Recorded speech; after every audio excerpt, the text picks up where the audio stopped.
Hello friends, journal के ऊपर ये मेरा तीसरा वीडियो है। होपफुली आपने मेरा दोनों वीडियो पहले देख लिया होगा। अगर आपने अभी तक देखा नहीं है तो पहले उसको देख लीजिए। रीज़न कि इस वीडियो का बेस वो दोनों वीडियो रहेंगे।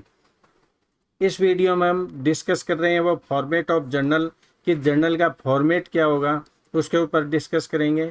फिर इसमें एंट्री करने का सिस्टम क्या होगा। एक सिंगल जर्नल एंट्री सिस्टम होता है, एक कंपाउंड जर्नल एंट्री सिस्टम होता है। दोनों के ऊपर हम डिटेल से डिस्कस करेंगे।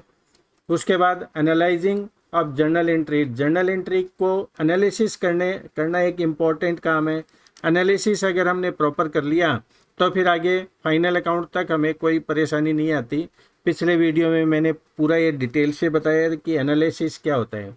उसके बाद हम देखेंगे कि जो डिफरेंट टाइप की कुछ एंट्रीज है, एग्जाम्पल के लिए ले लेंगे, उसके ऊपर भी हम डिटेल से डिस्कस करेंगे ताकि एनालाइजिंग का जो मैटर है वो और ज़्यादा क्लियर हो जाए, आपके माइंड में सब कुछ एकदम क्लियर हो जाए, किसी प्रकार का कोई कन्फ्यूजन नहीं रहेगा। ये जर्नल का फॉर्मेट है, उसके ऊपर थोड़ा डिस्कस कर लेते हैं पहले। क्यों फॉर्मेट हमें पता होना चाहिए, सबसे इम्पोर्टेंट ये पार्ट होता है। इसमें कहाँ पर क्या लिखा जाता है, कहाँ पर क्या डिटेल आती है, वो सब कुछ यही मिलेगा। जर्नल एक बुक फॉर्म के अंदर होता है। सबसे पहले मैं बताता हूँ, जैसे ये बुक होती है उसी टाइप से एक जर्नल बुक होती है। उसमें इस टाइप के कॉलम बने होते हैं हर पेज के ऊपर। सबसे पहले उसमें डेट आती है। डेट का क्या मतलब हुआ, डेट में क्या मेंशन करेंगे कि जो ट्रांजैक्शन की डेट है वो यहाँ पर मेंशन होती है। ट्रांजैक्शन की डेट का मतलब, सपोज आपने गुड्स आज परचेज किए हैं या सैलरी परचेज करी है, आज 5 अप्रैल 2021 है, तो आप डेट यहाँ पर मेंशन करेंगे कि हमने जो स्टाफ को सैलरी दी है वो किस डेट को दी है। वो दी है 5 अप्रैल 2021 को। तो डेट की इंपॉर्टेंस क्या है कि आज के 2 साल बाद भी या कभी भी फ्यूचर में हम ये देखना चाहें जर्नल के बेस पर कि सैलरी कब पे करी है हमने, अप्रैल 2021 की, तो हमें पता चल जाएगा इस डेट को वाले कॉलम से कि हमने 5 अप्रैल 2021 को सैलरी का पेमेंट हुआ है, सैलरी 5 अप्रैल को हमने पे करी है। उसके बाद आते हैं पर्टिकुलर्स। पर्टिकुलर्स के अंदर हम लिखते हैं कि कौन सा अकाउंट इसके अंदर डेबिट हुआ, कौन सा अकाउंट क्रेडिट हुआ। पहले अकाउंट का डिसीजन होता है कि अकाउंट कौन कौन से अफेक्टेड होंगे किसी ट्रांजैक्शन के अंदर, उन एनालिसिस करके उसके बाद वो प्रॉपर अकाउंट इसके अंदर मेंशन कर देंगे।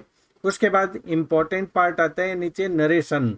नरेशन के अंदर ये आता है, जैसे ये सैलरी की एंट्री है तो सैलरी के का पेमेंट हुआ है, तो उसमें नरेशन में हमने क्या लिखा, being cash paid to staff against salary for the month of April 2021। तो ये नरेशन है। एग्जाम के पॉइंट ऑफ व्यू से इतना ज़्यादा इसके अलग से नंबर होते हैं, आपको इतना ज़्यादा कंफ्यूज होने की ज़रूरत नहीं है। आप सिंपल लैंग्वेज के अंदर, आप अपनी लैंग्वेज के अंदर इस ट्रांजैक्शन से रिलेटेड थोड़ा सा मेंशन कर दीजिए, वो आपके लिए हेल्पफुल रहेगा। ये जो नरेशन लिखा है प्रॉपर मैंने प्रोफेशनल वे में लिखा है कि प्रॉपर इसका कैसे नरेशन होता है, कैसे एक्सप्लेन करते हैं। उसके बाद आता है ledger folio. Ledger folio actual में ये एग्जाम के पॉइंट ऑफ व्यू से है, जो आगे क्वेश्चन करेंगे उसमें बहुत ज़्यादा इसकी कोई इंपॉर्टेंस नहीं है। आपको पता होना चाहिए कि लेजर फोलियो होता क्या है। लेजर फोलियो का मतलब ये हुआ कि आपने ये पर्टिकुलर जो एंट्री करी है, स्टाफ सैलरी को डेबिट किए हैं, वो आगे जाकर इसकी पोस्टिंग एक प्रोसेस होगी। लेजर अकाउंट होगा, एक सैलरी अकाउंट होगा, उस अकाउंट के अंदर जाकर इसकी पोस्टिंग होगी। अब लेजर अकाउंट है वो तो काफ़ी लंबा चौड़ा होगा, तो उसमें कैसे हम फाइंड आउट करेंगे कि ये स्टाफ की जो सैलरी है कौन से पेज पर कहाँ कैसे मेंशन की हुई है। तो उसको फाइंड आउट करने के लिए जहाँ पर ये एंट्री करते हैं, मान लीजिए लेजर अकाउंट हमारी 100 पेज की लेजर है, उसके अंदर 59 पेज हैं, उसके ऊपर हमने ये एंट्री कर रखी है लेजर अकाउंट के अंदर, तो हम यहाँ पर क्या मेंशन कर देंगे, 59। इस 59 का क्या मतलब हुआ, 59 का मतलब ये हुआ कि हमारा जो लेजर अकाउंट है जो 100 पेज की है, हो सकता है वो 500 पेज की लेजर हो हमारी, तो उसके 59 नंबर पेज पर हम जाकर चेक करेंगे तो ये एंट्री मिल जाएगी हमें, स्टाफ सैलरी अकाउंट है वहाँ पर मिल जाएगा। उसके बाद जैसे कैश अकाउंट है, कैश अकाउंट जो हमारा 100 पेज का जो लेजर अकाउंट है, उसमें से कौन से पेज के ऊपर कैश अकाउंट बना हुआ है मान लीजिए वो 70 नंबर के पेज पर बना हुआ है तो 70 नंबर यहाँ पर मेंशन कर देंगे। इट मीन्स कि लेजर अकाउंट के 70 नंबर जो पेज के ऊपर जाकर देखेंगे तो कैश अकाउंट हमें वहां पर मिल जाएगा। तो लेजर अकाउंट, लेजर फोलियो का मतलब हम समझ गए होंगे। अच्छा, एक बात और क्लियर कर देता हूँ, जैसे लेजर अकाउंट है, जो 100 पेज की बुक जो मैं आपको बता रहा हूँ, उस पेज के अंदर जाकर हम 59 नंबर पेज है उसके ऊपर हमें एंट्री कर देंगे स्टाफ सैलरी अकाउंट। वहां पर भी एक लेजर फोलियो होगा, यहाँ पर नंबर होगा, तो उसका जो कॉरेस्पॉन्डिंग नंबर है वो क्या होगा, इस जर्नल का पेज नंबर है वो मेंशन कर देंगे वहां पर। तो अगर लेजर के अंदर हम देखकर इस एंट्री को फाइंड आउट करना चाहेंगे कि जर्नल के अंदर वो कहाँ पर एंट्री है, तो उसका कोरस्पॉन्डिंग जो पेज नंबर है वो आपको लेजर अकाउंट के अंदर मिलेगा। मान लीजिए ये जर्नल है, इसका पेज नंबर आपका है 72 नंबर पेज है, तो स्टाफ सैलरी है उसके अकाउंट में 72 नंबर मेंशन कर देंगे पेज वहां पर 72 नंबर। इट मीन्स कि 72 नंबर पेज है वो जर्नल के अंदर हम चेक करेंगे। तो ये लेजर फोलियो का सिस्टम इस टाइप से चलता है। वैसे मैं आपको एक बात क्लियर कर देता हूँ, ये जो लेजर फोलियो का जो सिस्टम होता है मैनुअल अकाउंटिंग सिस्टम में ज़्यादा इम्पोर्टेंट होता है। आज की डेट के अंदर सारा कंप्यूटराइज सिस्टम है तो इसके अंदर इतनी ज़्यादा इसकी इम्पोर्टेंस नहीं होती, लेकिन आपको पता होना चाहिए लेजर फोलियो क्या होता है। उसके बाद इसमें दो कॉलम होते हैं, एक डेबिट का कॉलम और दूसरा क्रेडिट का कॉलम होता है। डेबिट कॉलम है उसके अंदर हम किस अमाउंट से डेबिट कर रहे हैं, पर्टिकुलर जो हेड है उसको किस अमाउंट से हम डेबिट कर रहे हैं। और क्रेडिट अमाउंट, जो क्रेडिट वाला जो कॉलम है उसके अंदर 25,000 है वो किस अकाउंट से क्रेडिट कर रहे हैं, यानी इस कॉलम के अंदर जो अमाउंट लिखेंगे 25,000 वो जो क्रेडिट का अमाउंट है वो इसके अंदर मेंशन करेंगे। इसका फॉर्मेट मैं दोबारा क्लियर कर देता हूँ। सबसे पहले इसके अंदर ऊपर हेडिंग आता है, जो बुक होती है उसकी हेडिंग की जर्नल कौन सी है, सिंपल जर्नल है, परचेज जर्नल, सेल जर्नल, इस टाइप से आ जाता है। लेकिन एग्जाम के पॉइंट ऑफ व्यू से जर्नल ही बार बार आएगा। मोस्ट ऑफ जो केसेज है, मोस्ट ऑफ क्या 99% आपके जर्नल ही होंगे। हेडिंग के बाद सबसे पहला जो कॉलम आएगा वो आएगा डेट का आएगा, डेट होगी। उसके बाद डेट का मतलब जिस डेट को हमने ट्रांजैक्शन किए हैं वो डेट आएगी। उसके बाद पर्टिकुलर्स, पर्टिकुलर्स के अंदर हम देखें कि कौन सा अकाउंट डेबिट हुआ है, कौन सा अकाउंट क्रेडिट हुआ है, और उसका नरेशन, ये तीन चीज़ें उसके अंदर लिखी जाएगी। उसके बाद लेजर फोलियो, वो कॉरेस्पॉन्डिंग जो आपका लेजर है उसके अंदर क्या उसका पेज नंबर है वो मेंशन करेंगे।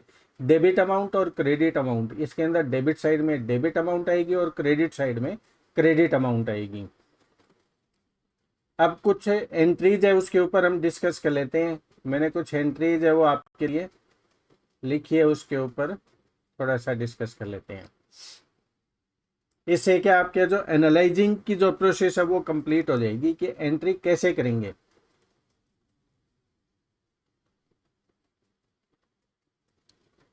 देखिए सबसे पहले एक एंट्री ली है मैंने, Dinesh started business introducing capital of rupees 1,50,000 in cash.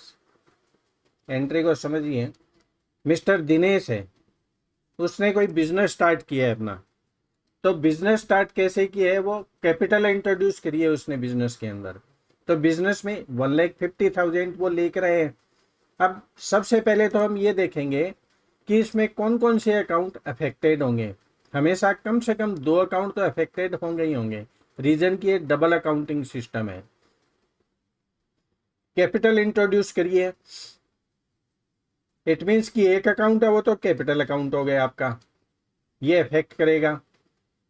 Business में आया है कि कैश, तो दूसरा अकाउंट है वो कैश, ये इफेक्ट होगा। तो 2 अकाउंट आपके इफेक्ट होंगे।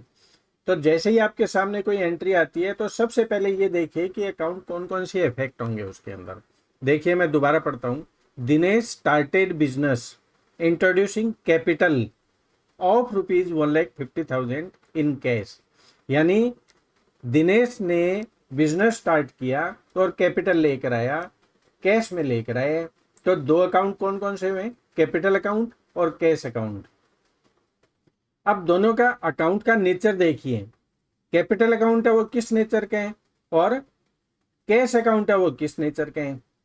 आपने पिछले वीडियो में देखा होगा कि जो कैपिटल अकाउंट है वो तो आपका है पर्सनल नेचर का। पर्सनल जो अकाउंट है, मैंने क्लासिफिकेशन ऑफ अकाउंट्स है उसके अंदर बताया था कि ये पर्सनल जो नेचर है उस टाइप का ये अकाउंट है, इसका नेचर है पर्सनल। और कैश अकाउंट है वो है आपका रियल अकाउंट, ये है रियल अकाउंट। अब यहाँ पर जो डेबिट और क्रेडिट के जो रूल है वो आपको याद रहना चाहिए, उसका पता होना चाहिए कि उसके रूल है क्या चीज़, क्या उसको कैसे, उसको आपको याद रखना ही पड़ेगा, उसका कोई ऑप्शन नहीं है, आपको पता होना चाहिए। वैसे आप पीछे वाला जो मेरा वीडियो देखोगे उसमें मैंने पूरा एकदम क्लियर किया है, अगर आप उसको 2 बार देखोगे तो आपका फंडा वैसे ही क्लियर हो जाएगा। आपको वैसे रटने की जरूरत नहीं है, अंडरस्टैंड करने की जरूरत है इसको। ये देखिए कैपिटल अकाउंट है, यहाँ पर जो मॉडर्न क्लासिफिकेशन कर रखे हैं उस मॉडर्न क्लासिफिकेशन के अंदर देखिए कैपिटल के लिए क्या बोल रहे हैं, रूल क्या कहते हैं, increase in capital is credited. अब देखो बिजनेस के अंदर उसने बिजनेस स्टार्ट किया, कैपिटल लेकर आया, इट मीन्स कि कैपिटल है वो इंक्रीज हो रही है बिजनेस के अंदर, तो कैपिटल को क्या करेंगे, क्रेडिट करेंगे। रूल ये कैपिटल के अंदर increase in the capital is credited, तो कैपिटल है उसको क्रेडिट कर देंगे। और कैश डेबिट होगा, रीजन कि बिजनेस के अंदर कैश आ रहे हैं हमारे पास, देखिए कैश है 1,50,000, वो बिजनेस में कैपिटल इंट्रोड्यूस कर रहे हैं, कौन, प्रोपराइटर कर रहे हैं। तो एसेट्स है, कैश किस में कवर होता है, एसेट्स, तो एसेट्स देखिए एसेट्स का रूल क्या है, increase in assets is debited. यहाँ देखिए आप जो रूल है, मैंने नीचे रूल कॉपी कर दिए हैं आपके लिए। तो increase in assets is debited, जो एसेट्स है वो इंक्रीज होगी, यहाँ पर एसेट्स क्या इंक्रीज हो रही है, कैश, तो इसको हम डेबिट करेंगे। तो इसकी एंट्री क्या बनेगी, कैपिटल इंक्रीज हो रही है इसको क्रेडिट करेंगे, कैश है वो इंक्रीज हो रहा है उसको डेबिट करेंगे। कैश इंक्रीज हुआ, कैश अकाउंट डेबिट, कितना, 1,50,000, डिक्रीज, और इंक्रीज क्या हो रहा है, कैपिटल इंक्रीज हो रही है, तो जो कैपिटल इंक्रीज होती है उसको क्रेडिट करते हैं टू कैपिटल अकाउंट, 1,50,000। तो जैसे ही जर्नल एंट्री सामने आती है तो सबसे पहले हम ये डिसाइड करेंगे कि कौन कौन से अकाउंट अफेक्ट होंगे, कैपिटल अकाउंट और कैश अकाउंट, उनकी ग्रुपिंग क्या होगी, क्लासिफिकेशन कहाँ होगा, कैपिटल किस में आता है, कैपिटल के लिए तो सेपरेट रूल है मॉडर्न क्लासिफिकेशन के अकॉर्डिंगली। कैश ये भी एसेट्स है तो एसेट्स का सेपरेट रूल है, उसके अकॉर्डिंगली इसको एनालाइज करके उसके बाद एंट्री करेंगे कि कौन सा अकाउंट डेबिट होगा और कौन सा अकाउंट क्रेडिट होगा। एक एंट्री और देखते हैं, second, open A bank account by depositing ₹1,00,000 in cash. ये कहते हैं बैंक अकाउंट ओपन किया 1,00,000 डिपॉजिट करके। अब इसमें देखिए दो अकाउंट कौन कौन से अफेक्ट होंगे, पैसे कहाँ डिपॉजिट हुए, बैंक में, तो एक अकाउंट तो अपना जो अफेक्ट होगा वो बैंक अकाउंट होगा।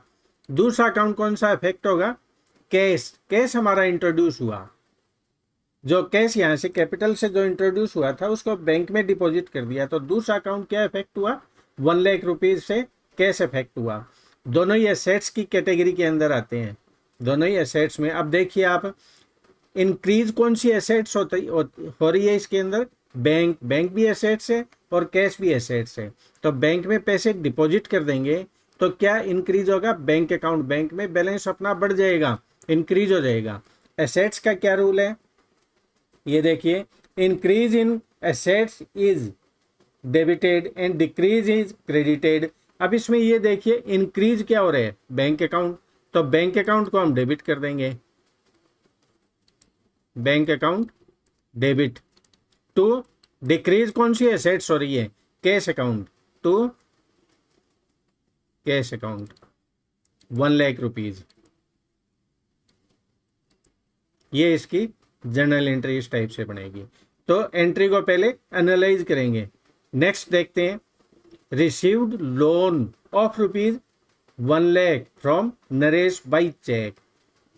अब देखिए नरेश है उससे हमने लोन लिए हैं, लिया कैसे, कैश में या चेक के थ्रू, बाई चेक, तो एक तो नरेश अकाउंट, जो नरेश का जो लोन अकाउंट है वो अफेक्ट होगा, यानी हमारी लाइबिलिटी है वो इंक्रीज हो रही है। दूसरा अकाउंट देखिए, बैंक में पैसे आई हैं, बैंक डिपॉजिट हुआ है, बैंक में हमारा अमाउंट है वो इंक्रीज होगा, पैसे आते ही बैंक अकाउंट इंक्रीज होगा, यानी बैंक एसेट्स है, एसेट्स इंक्रीज हो रही है। तो रूल क्या कहता है एसेट्स का? Increase in assets debited. Assets अपनी इंक्रीज हो रही है। कौन सी एसेट्स इंक्रीज हो रही है? बैंक का बैलेंस इंक्रीज हो रहा है, तो हम बैंक को डेबिट कर देंगे। बैंक अकाउंट डेबिट कितने से? 1,00,000 रुपीज से। हमने लोन लिया है बैंक से। अब देखिए लोन अकाउंट, लोन अकाउंट क्या है?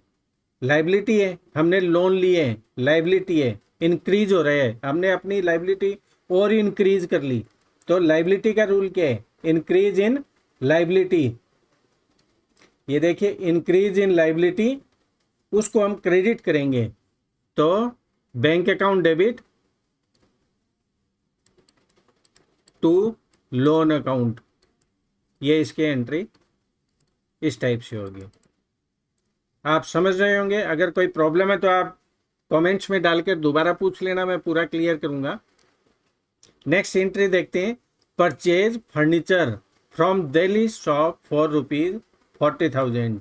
40,000 का फर्नीचर है वो दिल्ली शेफ इससे परचेज किया हमने। ये फर्म का नाम है, शॉप है। देखिए एक बात और मैं क्लियर कर देता हूँ, ये इसमें छोटी छोटी बातें हैं, उसका आपको ध्यान रखना है कि जो लैंग्वेज होती है उसकी बड़ी इंपॉर्टेंस है। लैंग्वेज क्या कह रही है? Purchase furniture from Delhi chef. हमेशा ध्यान रखना जब किसी एंट्री के अंदर किसी पार्टी का नाम होता है, इसमें पार्टी का नाम है, उससे हमने कोई फर्नीचर परचेज किया या हमने गुड्स परचेज किया और उसने कहीं भी ये मेंशन नहीं किया है, या ये लैंग्वेज से हमें पता नहीं चलता है कि उसने कैश पे करके और हमने परचेज किया है, तो उसको हम क्रेडिट में ही मानेंगे, उधार में मानेंगे कि हमने उधार में या क्रेडिट के अंदर दिल्ली शेफ से जो भी पार्टी का नाम लिखा है उससे हमने परचेज किया है। इंपॉर्टेंट है ये चीज़ ध्यान रखना। जब एंट्री के अंदर कैश का इंडिकेशन नहीं होता, चेक का इंडिकेशन नहीं होता, तो उस कंडीशन में ये माना जाएगा कि उस पार्टी से हमने क्रेडिट में माल परचेज किए, क्रेडिट में गुड्स परचेज किए, फर्नीचर परचेज किए, तो वो क्रेडिट में किए, इसको पेमेंट हम बाद में करेंगे लेटर ऑन। तो परचेज फर्नीचर, फर्नीचर क्या है? हमारी एसेट्स। अब इसको एनालाइज करते हैं कौन कौन सा अकाउंट अफेक्ट होगा। एक तो फर्नीचर अकाउंट, क्यों? हमारे पास फर्नीचर है, फर्नीचर परचेज कर रहे हैं, फर्नीचर इंक्रीज हो रहे हैं, तो फर्नीचर क्या है? एसेट्स है। अब देखिए इसने क्या कैश पेमेंट किया है? नहीं किया। क्या बैंक पेमेंट किए है? चेक से पेमेंट हुआ है? नहीं हुआ है। तो क्या हुआ? इसने लाइबिलिटी इंक्रीज कर ली अपनी। दिल्ली शेफ है, उससे क्रेडिट में गुड्स लेकर, फर्नीचर लेकर इसने लाइबिलिटी इंक्रीज कर ली है। तो पहले एसेट्स का रूल देखते हैं कि फर्नीचर अपने पास एसेट्स है वो इंक्रीज हुई। एसेट्स का क्या रूल है? एसेट्स इंक्रीज तो उसको डेबिट करेंगे, और लाइबिलिटी दिल्ली शेफ की लाइबिलिटी हमने ले ली, तो वो लाइबिलिटी जब इंक्रीज होती है तो उसको क्रेडिट करेंगे। तो ये रूल है, इसको बहुत ही ज़्यादा आपको ध्यान से अप्लाई करना है। अगर रूल आपने गलत अप्लाई कर दिया तो फिर आपका पूरा क्वेश्चन गलत हो जाता है। तो रूल की जितनी आप प्रैक्टिस कर सकते हो, जितने आप क्वेश्चन कर सकते हो, आप उतने क्वेश्चन करिए। तो फर्नीचर जैसे ही हमारे पास है तो फर्नीचर अकाउंट हम करते हैं डेबिट।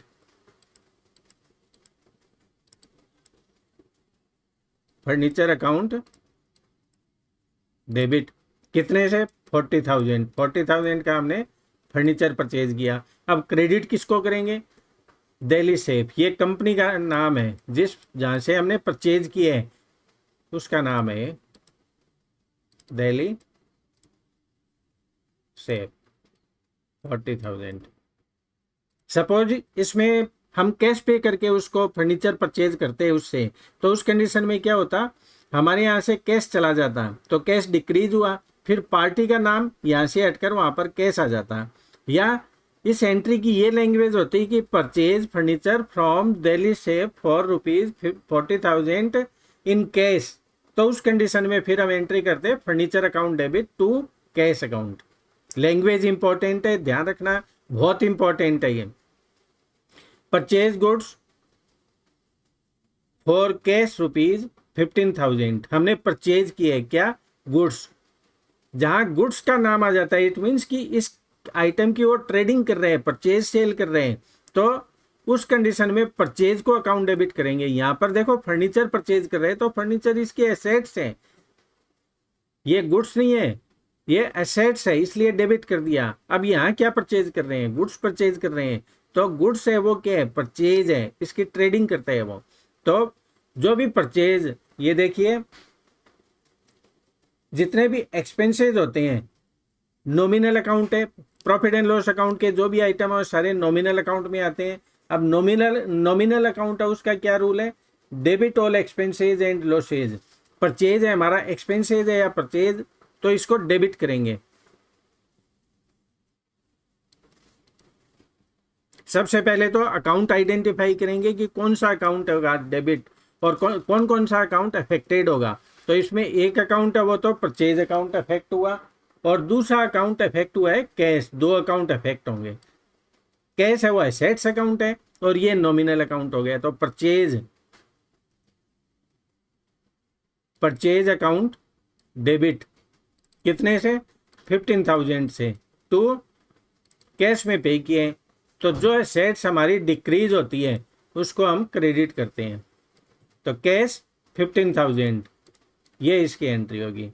इस टाइप से जितनी भी एंट्री करेंगे उन सबको एनालाइज करेंगे, एनालाइज करके उसकी प्रॉपर उसकी एंट्री करेंगे, उसके रूल्स है वो फॉलो करेंगे। डेबिट और क्रेडिट के लिए वो देखें कौन सा रूल है वो उसके ऊपर अप्लाई होगा। रूल्स है आपको पता ही है, एक ट्रेडिशनल क्लासिफिकेशन के अकॉर्डिंग होगा, दूसरा मॉडर्न क्लासिफिकेशन के अकॉर्डिंग होगा। तो ये थोड़ा सा एनालिसिस किए, उसके बाद जो नेक्स्ट जो वीडियो होगा उसमें और मैं डिटेल से आपको बहुत सारे एग्जाम्पल करवाऊंगा। जितने भी आपके डाउट्स हैं, जितने भी इसके पॉसिबल इसके अंदर एंट्री हो सकती है वो सारी मैं आपको 1 बाय 1 क्लियर करता जाऊंगा। फिर भी आपको कोई कन्फ्यूजन होता है, आपकी कोई क्वेरी होती है, या अभी तक आपके कोई समझ में नहीं है या कोई डाउट है, तो आप कमेंट्स में डालिए, मैं उसका रिप्लाई करूंगा। वीडियो आपको पसंद आता है तो आप अपने फ्रेंड्स को भी शेयर करिए, उनको बताइए कि एक अच्छा वीडियो है, इसमें सारा डिटेल से सब कुछ क्लियर हो रहे हैं। और आपके कोई सजेशन है इसके अंदर तो वो भी बताना, वो भी मैं इसमें क्लियर करूंगा। डाउट्स है वो तो आप कमेंट्स में लिखना ही लिखना। Thank you very much.